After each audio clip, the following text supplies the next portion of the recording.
crap while I hear myself. Fantastic. So, gentlemen.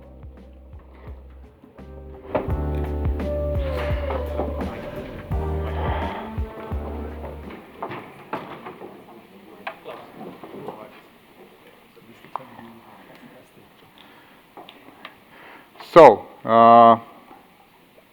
if it would be stock exchange, I think that we would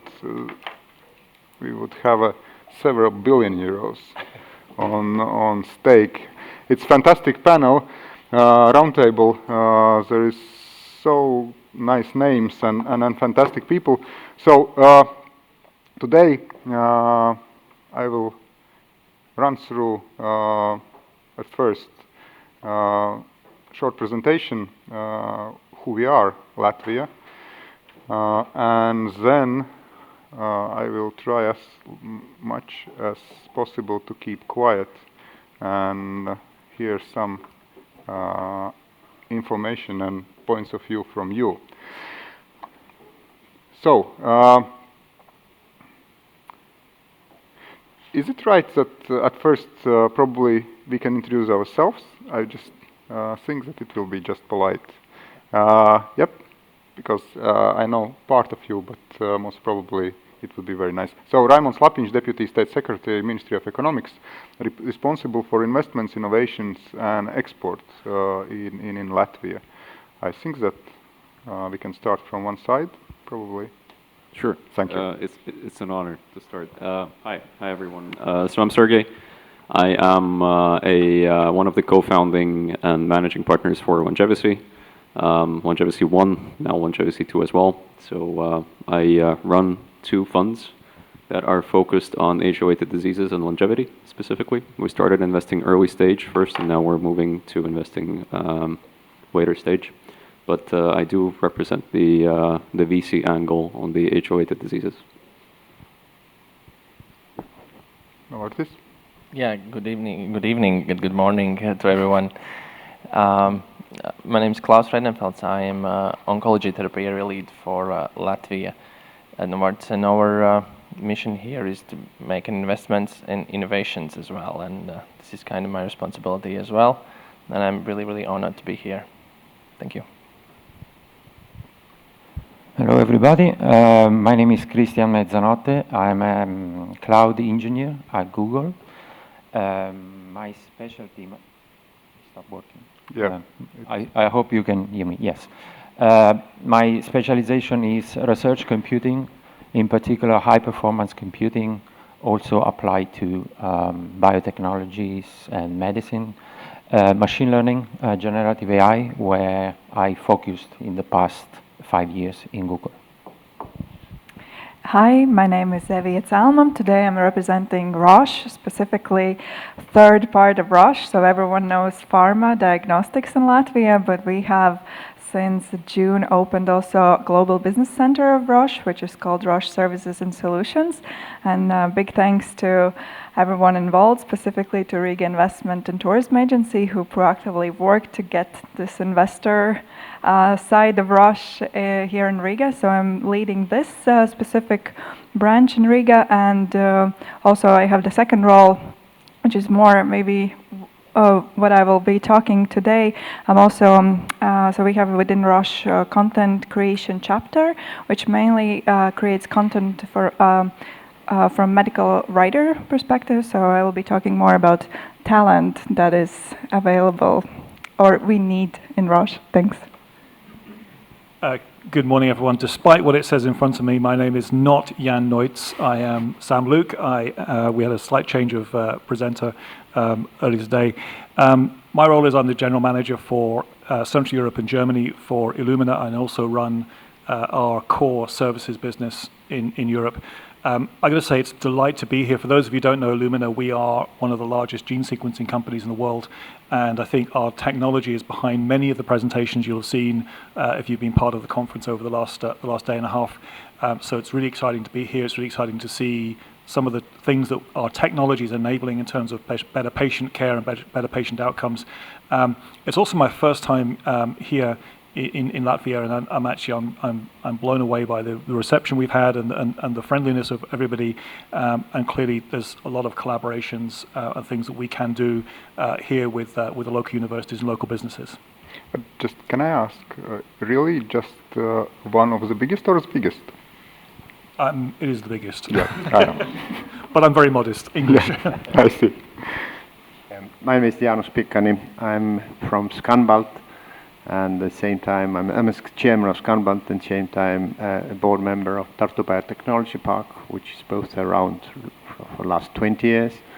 And the Scanbalt, if you not happen to know, is a meta cluster around Baltic Sea, bringing together health tech and biotech clusters. So although we have like 20 clusters involved, our actual membership, and we reach out, is several thousand companies, hospitals, universities. So this is, all these clusters present kind of quadruple or triple helix model. Hello, Michael Akhras.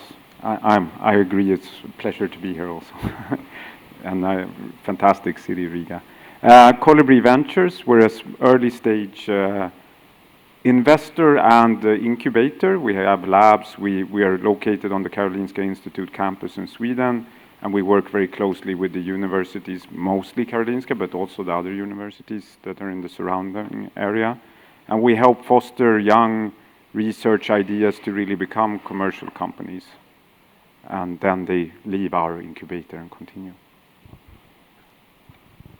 Hello everyone, my name is Deniss. I represent investment project department at the Investment and Development Agency of Latvia. So more practical insights, how it works, the real process with investors in Latvia. Thank you.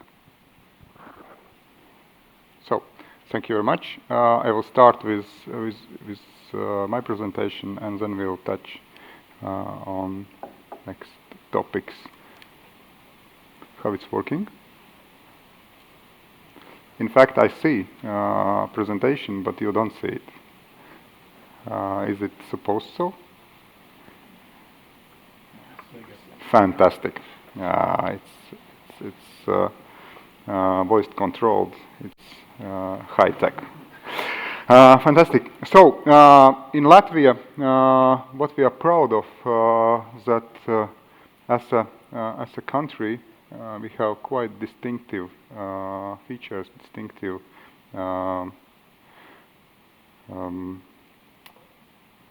distinctive features. Let's say so. Values which we have. We are a small country. You know it. We are so small that actually, if in the world you can get to anybody by 6 handshakes, then in Latvia you can get by 2. It's quite simple. It means that if you know it's just only one person is from you to the Prime Minister, and it means that it's things can be done fast and easily. Secondly, we are quite prone and we are quite like challenges. Hockey, basketball, we can fight with Americans, Russians, beat whatever team in hockey, but we struggle, sorry to say, it's not weak team, but it's weaker than others, with Germany. And this is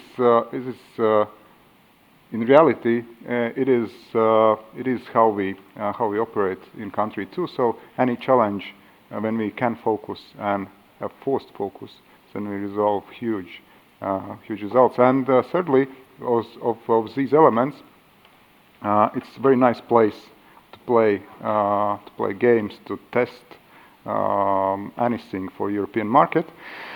As well as for investors, there is several very important things which we have. We are team players. We have proved it. We are members of any large international organization, European Union, WTO, NATO, OECD. We are close to the market of 500 million people, and we are in the same regulation. It means that anything what is working in Latvia is working in European Union. red carpet for investors, it means that large investors will get faster decisions from the government, and it doesn't matter whether it's European, American, or Latvian investor, red carpet will be treated for them. Cooperation already mentioned, we are more, as a small country, we are around triple helix, so local government and governments, you can't distinct it so close that it's, if you look from investor perspective, they are the same. And research institutions and companies locally in Latvia are resolving their day-to-day problems and dreaming big dreams for development together.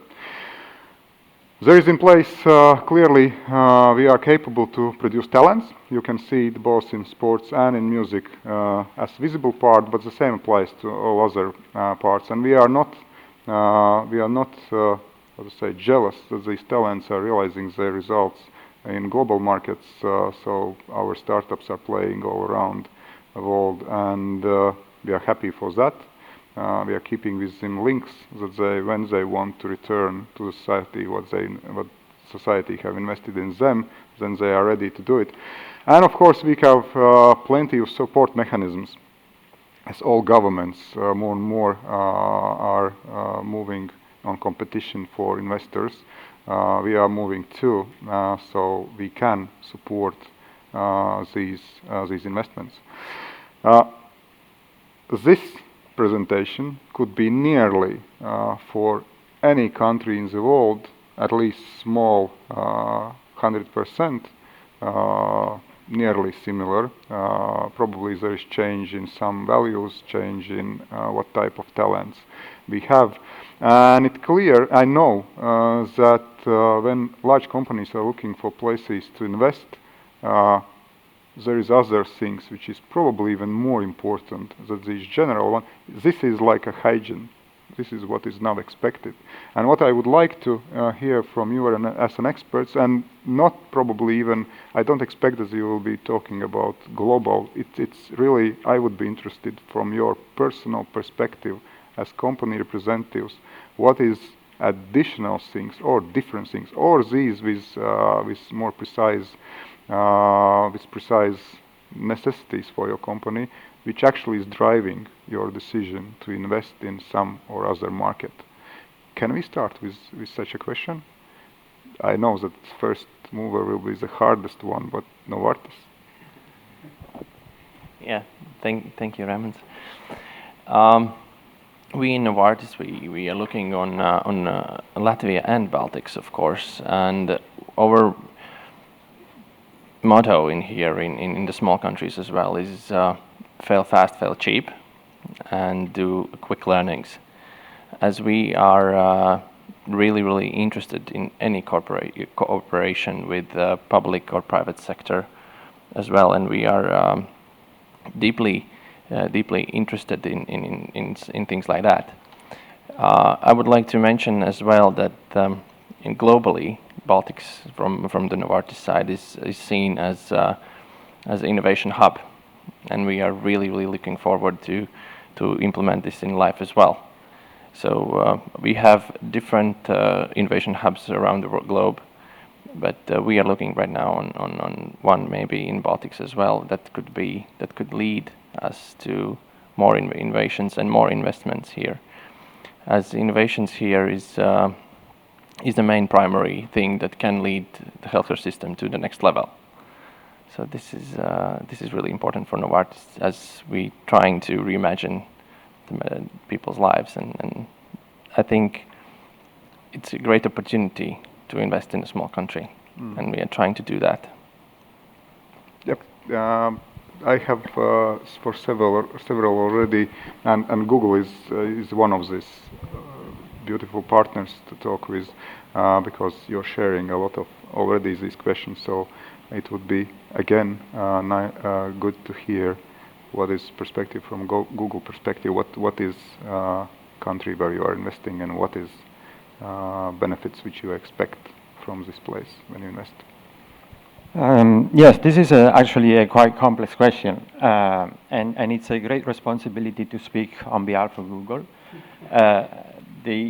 What I can say is that wherever there is innovation, Google is interested to be partner and be part of the team, so to say. Of course, we strive to provide products that are useful for everybody, products that innovate, products that can make the development of science and private companies' tools and products better and cheaper, of course. This can be done in a number of ways. I have a technical background, and I have a very good visibility of the technical contribution that a company like Google can provide, especially new challenging topics like artificial intelligence, high-performance computing, genomic sequencing. So organizations like Google Cloud can really support both the public sector and the private sector into improving our science, basically. In addition, can I ask, because it's quite often when we have discussion in policy makings, then it boils down that the most important part is, let's say, how high tax level is in a country. But from Google perspective, do you look for values too? Do you look at, because Google is well known for your values. You quite precisely define who you are and what is your what footprint you want to put on this earth. Do you look for these soft measures too when you cooperate with governments and decide on investments? Absolutely. I can mention a couple out of the top of my mind. One of the driving value within Google is inclusivity, diversity, and inclusion. And this, I think, aligns pretty well with values of many countries, especially Latvia, I would say. And the other one is sustainability. So optimize energy consumption, provide tools to better improve sustainability, not only on IT processes, but also in everything we do. Yep. Yes, clearly. Thank you. Diversity is also a value for Roche. That was one of the reasons why Riga was also selected for opening Global Business Center. But for Roche, so Global Business Centers for Roche, the main office is located in Budapest. So you understand, one is in Costa Rica and the other one is in Malaysia and Kuala Lumpur. So, and now we opened the second office in Riga, also to diversify talent that we get and what we can access within the Europe. So it's the called European market is called European Middle East market. So for instance, in Budapest you will get a lot of talents from Egypt, Lebanon, Africa. Then in Riga's case we're focusing of course on Baltic level, but also at the moment there are roles that can be found only, like for instance we're searching for a senior medical copywriter, which means you need like almost native speaker English knowledge. So we're searching in markets like UK, Nordics, and pretty much everywhere where one sees that it's a possibility for him or her to relocate to Riga. So it's also not only about opening, I think, office in Riga. It's also about how attractive Riga is as a location to different talent. So, and it is about values also that city and country is representing: diversity, sustainability, how easy accessible, for instance, is the city with the public transportation, micromobility and stuff like that, how easy is to find a kindergarten, housing, and all those things. And what I wanted to mention specifically about why Riga was chosen is because within Global Business Service Centers also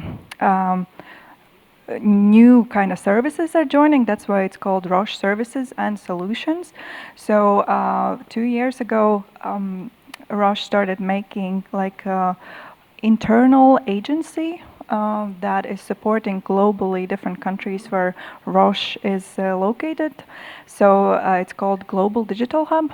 and we saw that in Riga we have a lot of talent when it comes to different marketing skills, graphic designers, social media experts, digital campaign coordinator experts.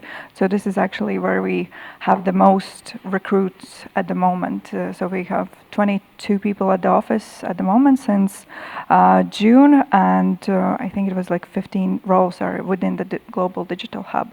And also the last thing I wanted to mention is language knowledge skills, which is also a big part of what universities are contributing to our country, is how many international students are we getting, and actually afterwards how many we can keep in Latvia, that they don't go back to their home country, but they have possibilities to stay and have job actually here, especially like for instance for medical students.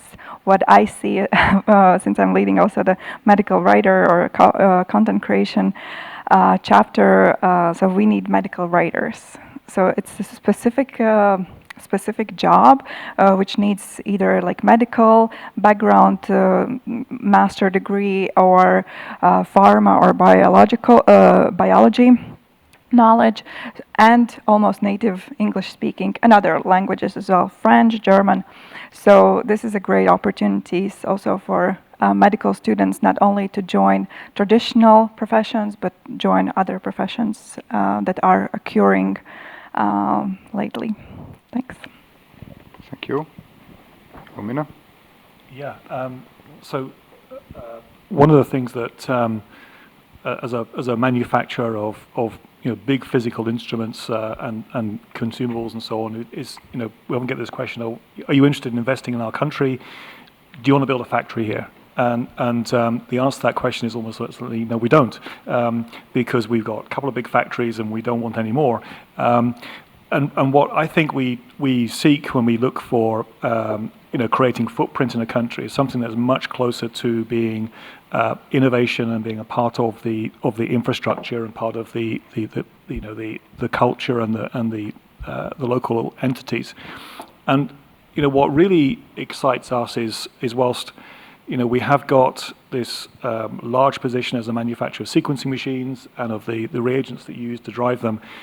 In reality, the thing that really excites us is what it means to patient outcomes. And when you think about patient outcomes, a sequencer doesn't do anything for you. It's all about the answers, the data, and converting the data into actionable information by a clinician, whether that's a manual process, whether it's AI tools or whatever.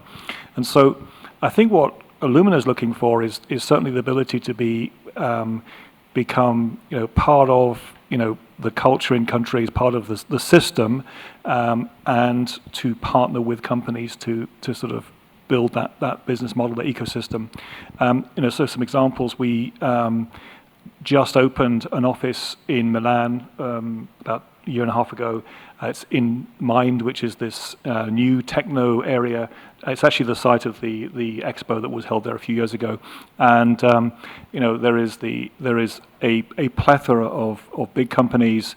There is a lot of research taking place on the site, and us putting our office there, which is basically a commercial office with a small lab attached to it, has given us the ability to start collaborating much more with all the companies that are working around the area. And that's a very informal process. We also have some very formal processes. We have a program which we call the Illumina Accelerator, where we have set up specific labs in certain locations, one in the UK, one in Australia, one in the US, where a startup company that's working on genomics can come in, they can use our sequencers, they can use our technology, our know-how for a period of 8-12 weeks. They get some help and consultancy about how to start a business. Oftentimes that's one of the things that's missing, is the knowledge about the business acumen. How do you actually go about building the platform, building the business models and so on. And so we do that in a somewhat more formal manner.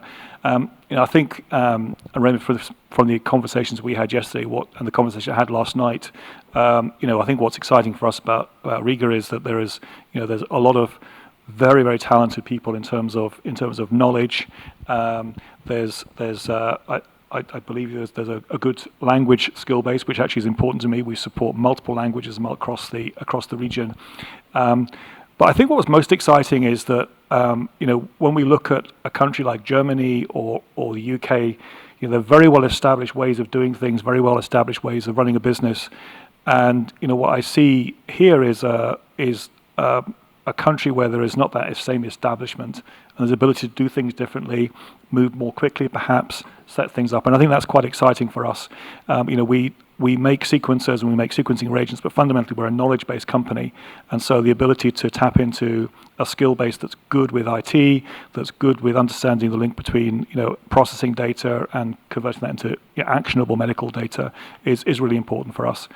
So those are things I think that we're really interested in. It's less about building giant physical footprint. It's more about building those relationships in the local ecosystem to create solutions that will obviously help Latvia, but also can help other customers elsewhere in the world.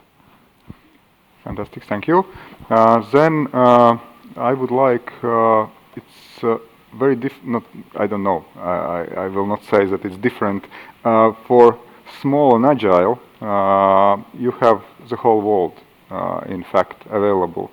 What is, from your perspective, these prerequisites at this location is the right one to establish yourself and move forward to realize your idea in real life?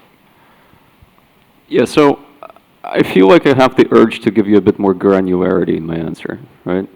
So we're a fund, which means that we're sort of die-hard money people, and we deploy capital across three categories, right? So one is early stage therapeutics. This is where most of our time is spent on immuno-oncology, neurodegenerative, epigenetic reprogramming is one of our interests, and a few others. The second pillar is early stage diagnostics and personalized care. And the third one is, well, technologies that Illumina might buy, which is infrastructure, right? And that is proteomics, that is AI for drug discovery, et cetera, et cetera. So all these sort of, drug development enabling tech. Now, we, as an investor, we do not invest in countries, right? So we invest in exceptional founders and exceptional tech. And we don't really care where the company comes from, right? So we run on private capital, so we are not constrained with investing in EU or US and whatever. So to be completely honest, most of our portfolio is in US, right? So we only have 3 portfolio companies in Europe. So far, 1 is in Latvia. Now, in order to give you a granular answer of what it takes for the country to actually produce companies that would be investable by a VC and for the country to be attractive for a VC, you essentially need to answer 2 questions, right? So one is what makes the companies appear in the first case, and then what makes them stay. Right? So what makes them appear? Well, it's talent, which if we try to attach the Latvian example, Latvia has. The second one is the culture of IP commercialization and building things and commercializing deep science, if we're talking biotech specifically, because it's always hard IP. And that is the ecosystem of the research institutions and how these research institutions actually understand how to commercialize IP. And this is where we have a lot to learn still in Latvia. And then the third one is the culture of early investing in startups. And early investing is exercised not by VCs, it's very often exercised by business angels. And if you ask why Harvard or Stanford or MIT spins out that many deep tech startups, well, because they have business angel networks, because they have very early pre-seed stage funds, but still sort of business angel based, that are funding these, right? So that's the first part. This is what makes them appear. And then what makes them stay is the access to infrastructure and access to talent to hire, right? And that is, if you're an early stage clinical startup, let's say in oncology, what you need access to capital for your later stage developments.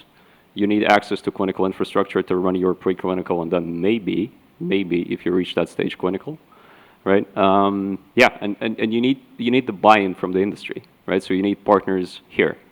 So we do have a lot to digest as a Latvia and as Baltics in general, right? In terms of like how do we actually make these companies happen? So far, I cannot say that Latvia is the best example for a venture capital fund to source these companies, right? And I'm just being honest with my answer. And I think key here is We will not surpass, Stanford in their capacity of commercializing IP, but we can learn and we can seek these examples out, and we can essentially identify the practices that we want to integrate. But so far, U.S. is the best example of for-profit IP commercialization and building biotech startups, and hence it's the most attractive for VCs. Yep, I think that I know answer already for my next question, but I wanted to ask you, when establishing fund, and as a government we are participating in supporting fund establishment, and there is always internally discussion, then if these funds are investing not in Latvian company, why to invest at all? Do you see that there is any opportunity that this thinking that we have to fund only Latvian investments, is there any economical, at least, I don't know, probably in long term even, possibilities that there is possibilities that fund can benefit only from startups from just so small country as Latvia?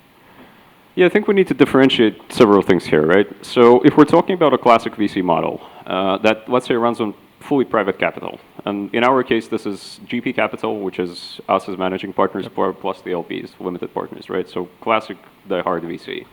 So VC invests based on merit, which means if you don't have the public money on board, which God forbid you have, if you want to exercise a flexible VC model, you're investing globally and you're investing in good companies. You don't care where the company is coming from, right? So this is one side of it. So the other completely different side of it is state mandated and state supported, capital-wise, deployment-wise, regulation-wise, whatever.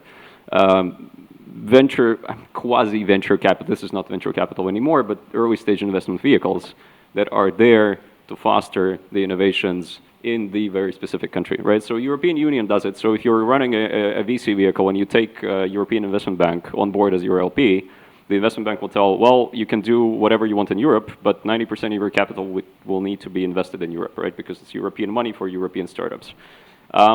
It works as a model. It works. But in order not to waste money, and let's say establish multiple venture capital funds suddenly tomorrow, which will invest only in Latvia, what we need to do before that is we need to ensure that the system is capable of producing the amount of reasonably well-built companies, right, for us not to fund whatever rubbish we produce, right? So we need to do homework first, and then, only then the money comes, right? So because it's basically the last stage. Funding is the last stage.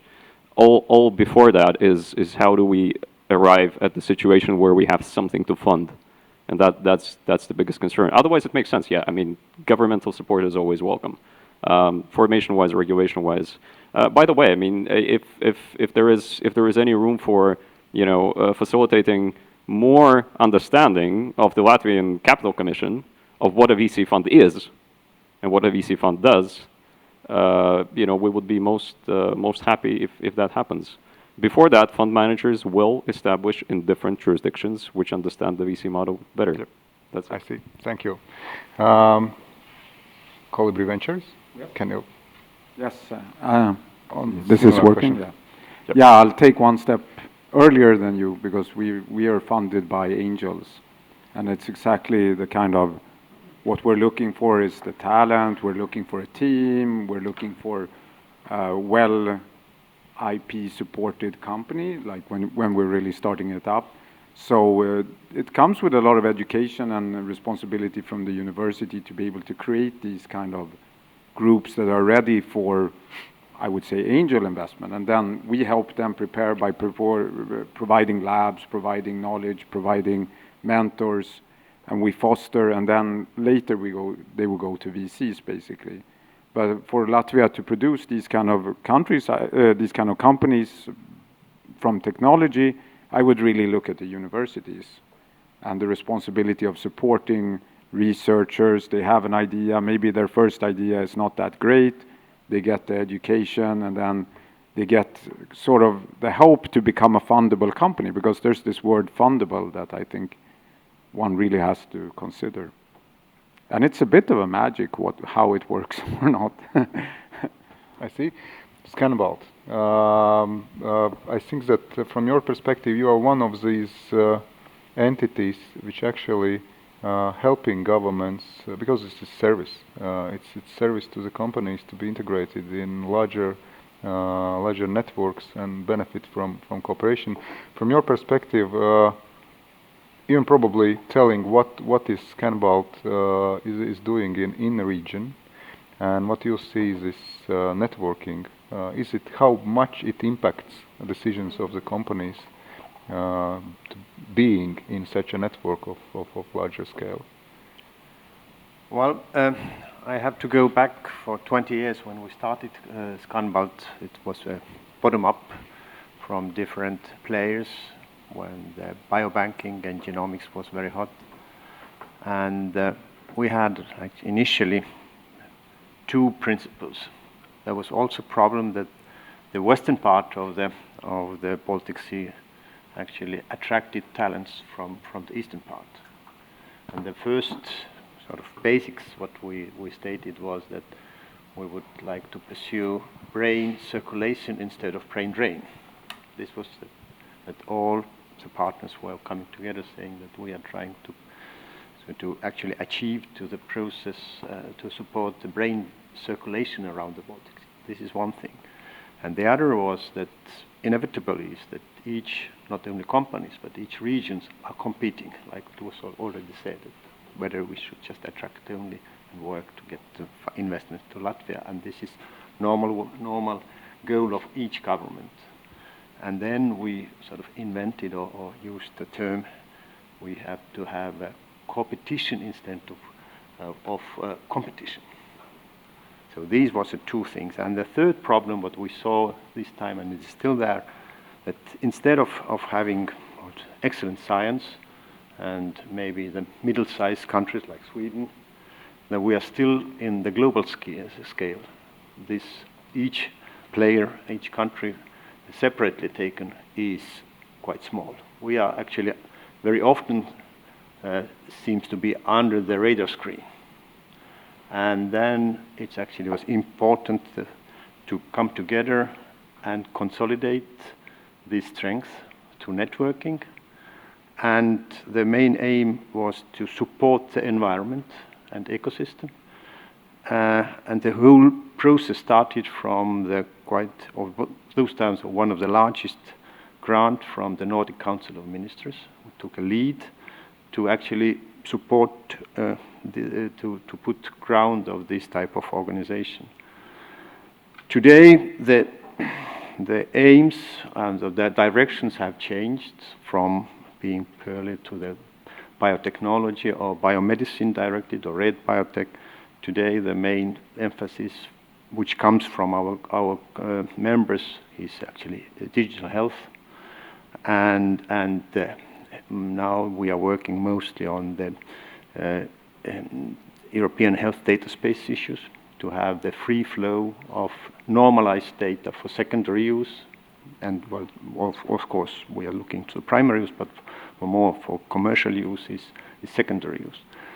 So this is what we are not dealing and working for each company, and we are not attracting companies, although we have, for example, Novartis Germany, our member, and we used to have Novo Nordics once upon a time when we started, that it's more like to create sort of environment, to see where is a need, and as we are mostly funded through the European grants, then its value is in network. If we see that there's something what we need to actually get in and do something, then if one of our partners comes that we need to go there, or we want to go there, then there's maybe a couple of days or maybe up to a week, we can actually pinpoint the interested parties and go and start to build up the consortium.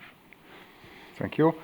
Investment Development Agency is it's like a concentration of all the information when you're speaking with investors.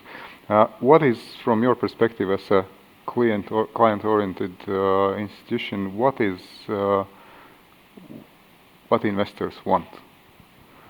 I would say it very depends. on the which client we have, because also investors are different size, different companies are coming, different companies are expanding.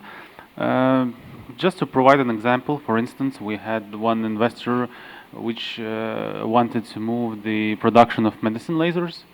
In this case, obviously, Lithuania seems more powerful in laser field, but due to the, first of all, personalized approach, how we talked, how we organized all the process to find place, etc. But not only that, we very easily and fastly connected the owner, who also is a PhD and professor, which develops not only the products but methods of treatment, which is also very important for him to give a quick connection with the research institutions, to have a dialogue, to find people with the same thinking. And for him, it was very important, not only all the environment which you have in terms of taxes, etc., etc. It's very important to have people who have the same thoughts, the same ambitions, and to be heard. Because in the field of medicine, it's always a problem when you face, when a researcher will face a doctor, let's say. It always will be personal when you're trying to tell about your methodology, something new treatments, and for him it was very important to have this dialogue, and that's why it succeeded, and that's why he's happy. Now also a medicine clinic is opened in Riga, factory is performing, it's exporting to the France, certification is done, so everybody is happy. And this is the thing which you could not just write on paper that we have it, but this is our personalized approach, how we try to hear the investor, try to help him, and provide the right connections. So that's how we do this success. Of course, for bigger investments, the bigger projects, it's more about talent pool, and not only in terms of quality, but in terms of quantity, right? So you cannot have a big factory without a big amount of people. It goes to the infrastructure, which kind of infrastructure you also have in terms of medicine, but we also have some views and initiatives to improve that. So quite complex question, but what I would say, we are competitive in each field.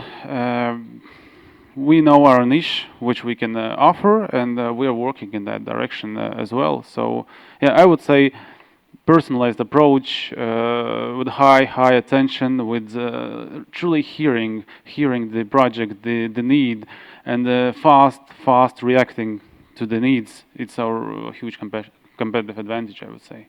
So it's shortly. It's very depends. It's very difficult to have just one answer, but yeah. Yep. Thank you. You wanted to add? Yep. I was just going to add. I think I think part of the question that makes it difficult to answer is that this is a kind of almost all things to all people question. As you say, I mean, it's such a broad topic. I mean, I think if you're early stage VCs, there's one set of needs. You know, people like Evija, myself, working for quite large companies, investing in the country, we've got very different needs. You know, for me, it's much more about what talent is available, and you know, is there access to the right skills locally. I don't care about the money so much because the company's got the money to invest, and I think for you this may be something quite different, Sergey. And so I think one thought I would have is then think about promoting Latvia as a destination to come to do business.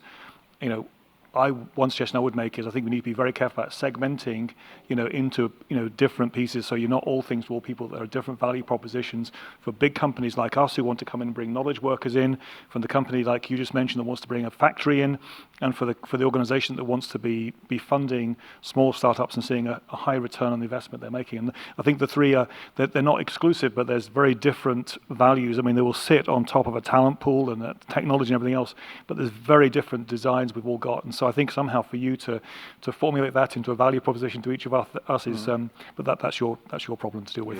Yes, it's clearly. So and I will start the next round of with questions with you.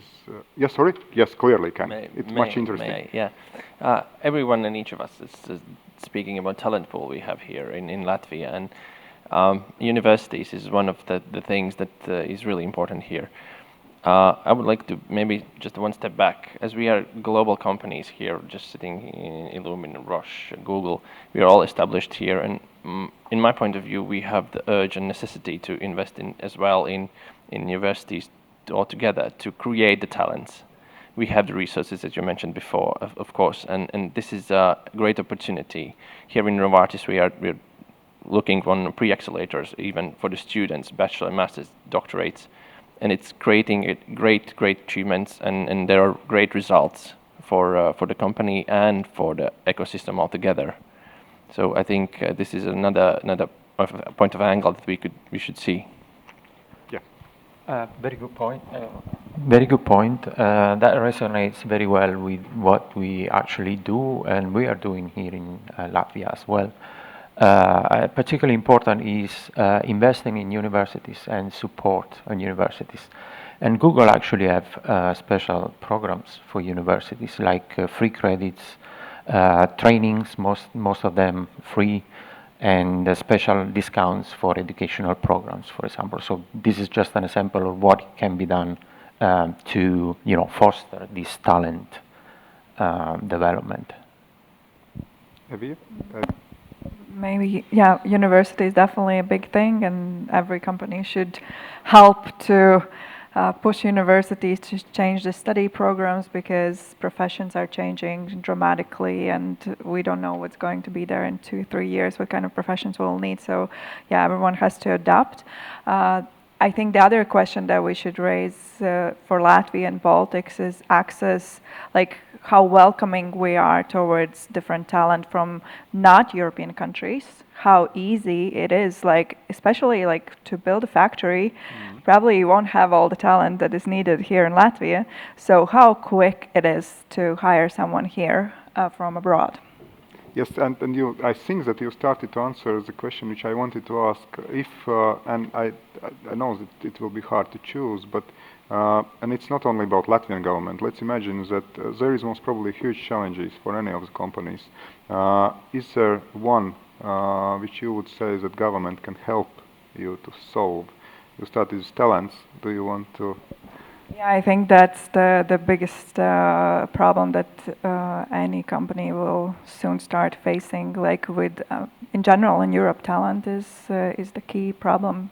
So I would say, yeah, if the government can speed up the process, if there's, I know that there are for several companies green corridor that you can get the visas quicker, but in general, there's need for a lot of improvements in that sector, not only on side of Ministry of Economics, but also on Ministry of Interior and stuff like that. So just to show the interest that we're open for different talent here. Yeah. Sam, what you would say? One thing. I mean, definitely talent is important, but we tend to think about talent, certainly in this context, as being very technical. Do we have the right technical skills? And in my experience, we hire a lot of people across Europe, particularly in the UK where our main office is, and I'm actually looking also very strongly at the soft skills. And so, for me to get someone in as a, who's doing, a PhD program in, surface chemistry or something, that's great, but you actually need to have those people who have got the soft skills. They can collaborate with people, they can go out, collaborate with customers and partners and those kind of things. And I think for me, that's actually a really important skill. And I would imagine actually for what you set up here, that would also be quite important for Roche. Yeah, definitely. So soft skills never should be forgotten. Like the more you're experienced in different fields, the better you are in technical skills as well. That's for sure. In my previous experience, I was working for Accenture, leading their foundation, Start ID. So basically, yeah, you can get to really good programmer level only if you have all that life experience as well with you, for sure. Cristian? I wanted to, if possible, to get back to the funding. Another thing I would like to mention is the importance of the startup environment and landscape, and this is another area where Google is investing a lot, and in particular, what I would recommend is to pay particular attention on the creation of an ecosystem. We talked about universities, we talked about startup, we talked about research, private companies, the government. So the creation of an ecosystem is probably the best strategy to develop talents, business, investments. And going back to the startup, we also have in Google quite generous program to fund startups, which together with the support that we give to the education, it's, in my opinion, it will be a great asset for governments to rely on as well. Yes, Sergey, clearly. I do feel the urge once again to dilute the corporate narrative. So yeah, but we need it.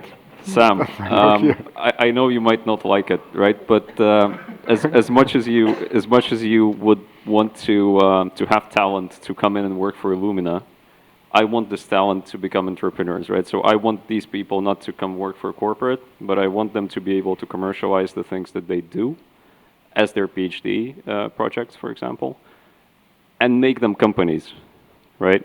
So the biggest thing that the government can help if you really want to start building the ecosystem, because building the ecosystem, again, I mean, where do you start, right? So it's a chicken and egg problem. So where do you start? It has a lot of components. It has accelerators, it has the government buy-in, it has the research institution buy-in. So where do you actually start doing it? So a great way of starting doing it is starting from the research institutions, which produce talent, right? But do not enable this talent to become entrepreneurs afterwards. Because the culture of spinning out IP, assigning rights to the IP to the company that is now a spin out of the Latvian University, of Stradiņš University, whatever, it's non-existent, right? So there is no mechanism of people to become, well, deep tech startups, right? So for PhD students, what is, if you look at the team composition for deep tech startups, they are getting the status of a spin-off in U.S. institutions. In Karolinska, for example, so Karolinska is a great example. Like, we don't need to go to U.S. Let's go to Karolinska. So most of these guys are what? Former PhD students, right? So they are commercializing their research. And the reason why they're able to commercialize the research is because Karolinska has a mechanism of, well, assigning the IP rights to the company, and off you go, right? I mean, if you fail, you fail. It's business, right? But if you succeed, you're a project. So there you go. Yeah, I can comment on that, definitely. We actually, it's the responsibility of the researcher to do it themselves. There's this law called the professor's privilege. I mentioned it in the other session also, which means that the research institution owns it, not the institution, the researcher owns the invention. And that puts a responsibility on that group. And sometimes they're very fair. They share it with their PhD student. They share it with their postdoc. Other times there's animosities where the PI goes and files it themselves. And they can do that. And there might be some legal battles there. But often it works out. And they share, I'm taking 30%, you're taking 20%, you did this. And what's the next step? The university supports the company. And it's different in different university environments. Karolinska is very close to KTH Stockholm. We have a collaboration between all of them, but you get soft money support from Vinnova, you get help to foster it. But then ultimately it's still the responsibility of the individuals to do something about it. And a great combination is what you mentioned, when the postdoc or PhD sees this as the next step in their career. And that I've seen the most successful when really the subject knowledge matter expert takes it out, learns the business skills, maybe takes on a business entrepreneur and they do it together. And that kind of works. I mean, we have quite a lot of successful ideas. I think in terms of innovation, Sweden ranks after Silicon Valley or something like that on 3rd, 4th place in this global innovation. So it's a nice ecosystem. And that has one very important component, and that is the university understands that having a smaller share of something that is valuable is better than having 90% of something that is worth absolute zero. Actually, right? The university has 0 share. Yeah, there you go. Because they're incentivized by the royalties, right? So because they're incentivized by the royalties that the company will pay them if the company is successful. And if it's not successful, then what's the point? Right, so that is sort of what I'm trying to get across, right? So, and it is a very viable way of how to start supporting and helping the ecosystem, right? So teaching the research institutions that this is the right way, not the way it's done right now. Yep, and I would like to have your response to that. You want everybody to work in Illumina. I didn't say that. I didn't say that. We don't have enough room for everyone in Illumina, for sure. I mean, I think it's a really good point, and I think there is definitely there is always this sort of mantra of we've got to do startups, and I think startups, there is this, as genomics, there's been this Cambrian explosion of companies that are bringing stuff to the marketplace, and we know that many of them will fail. If you look at all the top publicly listed companies in genomics today, anything under $1 billion of turnover fundamentally is unprofitable, and everything over $1 billion is profitable. And all the guys that are below the $1 billion are looking to get bought by somebody that can include them in their business model. And so and that's not to decry startups. Startups are so important to bring innovation, to fresh ideas. But in the end, a lot of times it's the big company that is the exit mechanism for the founders. You look at what we did with Dragon, our accelerated processing platform. It was a startup. It came out of the semiconductor industry in San Diego, who had some very interesting tech. They put it into genomics, did a startup, and then we acquired them as the Edico company. And that has been an absolute accelerator to Illumina's growth by bringing that in. So the startups are really, really important. And I think the point I make is that we have all kinds of different people out there, and some people are definitely suited to go, like, I don't want to be corporate. I want to go and do my own thing. I want to that's my daughter. We have people who I want to be the safest possible job ever. I'm going to take my first class degree in physics, and I'm going to go work in a bank as an IT guy in a bank. And different people have different motivations, and I think we need to provide those mechanisms to absorb them in. We want to provide mechanisms where they can all contribute, to what's going on. And we honestly, we love startups. We've got lots of our customers are really doing really innovative stuff with our tech. And in many cases, by the way, we have to help them out. But I would still maintain that whether you're going to be leading a startup, whether you're going to be working in a big company, or somewhere between the two, I still very strongly feel that there's some of those, and they're not just soft skills. There's things like finance skills. I mean, the number of scientists that I talk to have got no idea about finance at all, and yet it's the lifeblood of how companies actually operate. Soft skills, how to talk to customers and partners, is really, really important. And it's not just the sort of I did my PhD and I got my degree in particle physics. It's the other stuff that goes around to complete the people that will make them really valuable, whether they're going down the startup route or whether they're going into huge corporations or somewhere between. Evija, you. I totally agree. I don't have anything to add. Yeah. But that's good. It's two. I can guess. Companies. Yes. What? No, really, no additional remark to this particular. Klavs, do you want to add something? I stay with the corporate thinking. Fantastic. So it's what I want. I might add though. Let's do it. That back in the days, okay, so Roche Novartis, very long history, right? In back 100 years or so, right? Illumina though, 25 years. Yes, started from super rudimentary sequencing equipment that was not capable of doing pretty much anything, but still was okay. Back in the days, right? But the genomics was defying the Moore's law, right? So we have been developing in terms of the throughput much faster than we should have, right? So started as a startup, okay. Now you're a corporate, but started as a startup, started with the very same mindset that I'm trying to preach here, right? For young PhD students, same for Google, right? Google started as a startup back in the days as well. So I hope that at least Google and Illumina did not still sort of lose and dilute this, fast-moving startup-ish culture. And I think you were doing a lot, right, for the startup environment. Not to say Novartis and Roche doesn't, but you are more established in your SOPs, I think, than the tech companies. But yeah, you started as a startup as well, so you're a good example. It's actually. It's a very good point, and I would argue that you get to the point when you become a corporate where you've got to stop being a startup and behaving like a startup, and at some point you've got to make that transition. It's like changing.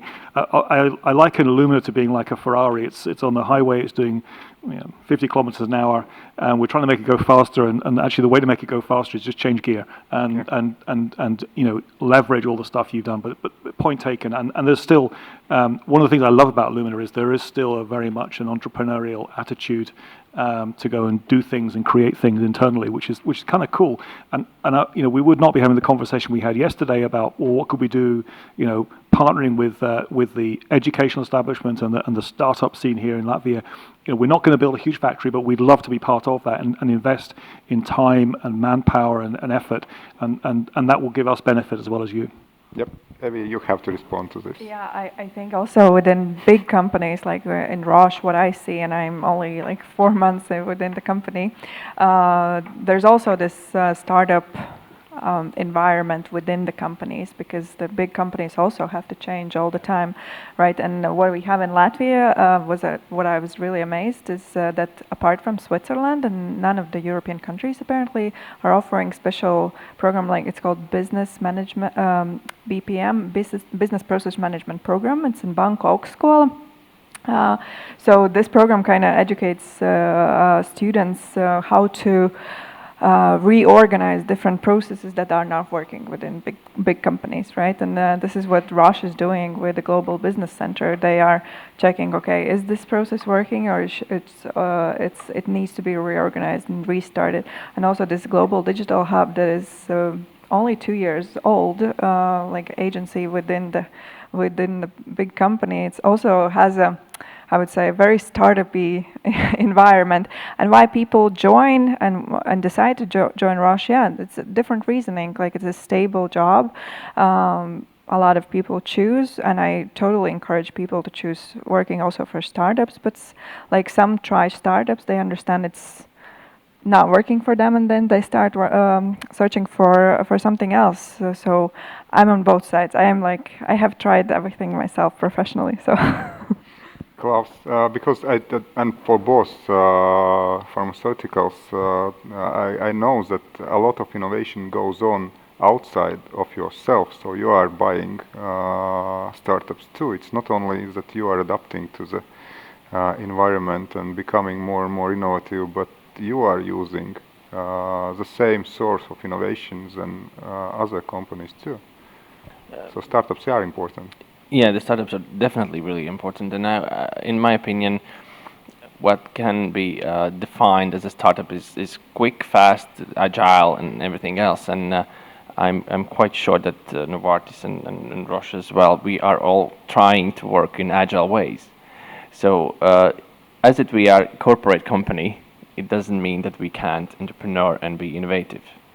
Okay, the process is defined by the SOPs.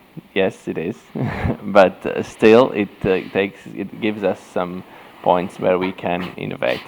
And of course, easier way and maybe a most profitable way is to just buy a startup afterwards when they are more profitable and can work for us. But I'm trying to defend the corporate here and trying to understand that we can be innovative enough.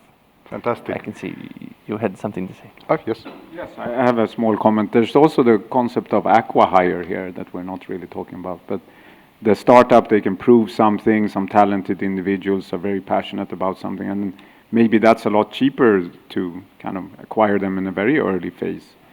And lately, it's been, after COVID, it's been a big storm and everyone started a company and there were a lot of investments in them. But now we're going back to reality a little, where profitability is more important and so on. And there I think startups can work even earlier with the established company to kind of get a chance to prove something that it works technically, for example. That's a really good point. We did an acquisition in France a couple of years ago, small company in Anzio, where Illumina, a company of what at the time probably about 7,000 people, $3.5 billion of turnover, and we bought this French company which consisted of 3 people, and that was it. But what it gave us was some really cool tech to do data compression, which in the world of genomics is a big deal because the data files are huge. And you're absolutely right. It got us to it was tech that went into one of our solutions, and it got us there far faster than if we tried to sit down and design that ourselves. Yeah, a really cool idea. And you got the talent also in your company, I guess. We got 3 really cool employees as well. Yeah. So, we have to finalize it. I would be ready to have another hour of this one. It was, and thanks, Sergey, you blow it up. Actually, because what I wanted, yeah, it's, because I wanted to nudge all this discussion to that link between personalized medicine and personalized investment care, which is needed, but you are right. Most probably, you just not blow out just conversation, but strategy of Latvia around investment attraction. So and I agree on this one that, and that's why from beginning startup ecosystem building is under agency, but this additional point, because talking with all corporates, they always when they're choosing place, and you all said that you're following talents, following fantastic things already done, and only in some specific cases, as you said, these production sites have been developed, and in most cases they are already there. So the new things is what you searching for, and from this discussion I will take away that talents, and especially not forgetting soft skills, which is as a government we are now much more focusing on STEM. It can't be forgotten that people. STEM already included the A, so it's STEM, so yes, it's the art one. is inside Exactly, as well, so don't forget. Completely agree, and this is a reminder for us as a government that we can't forget it. And then simple innovations ecosystem, IP rights, spin-off. What I heard from you, Sergey, is probably the right way to think about ecosystem building, and overall that we can't build anything new without keeping in mind that we have at least 4 players on the ground. It's universities which generate knowledge, startups which are transferring this to new products and fail fast and do the hard thing in innovation. Then clearly there is international giants which are proved that they are strong enough and they have the best knowledge to the market. And 4th player, I still think that there is place for us, for government, to foster this cooperation and to take away unnecessary risks, which is not probably, which are too expensive for private sector to cover. So thank you very much for participating. It was really pleasure and honor to host you, and thank you for. You wanted to have a question? I forgot again. No, thank you.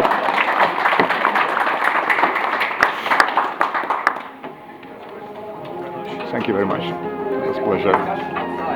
Yes, thank you very much. We just have just 5 minutes to have next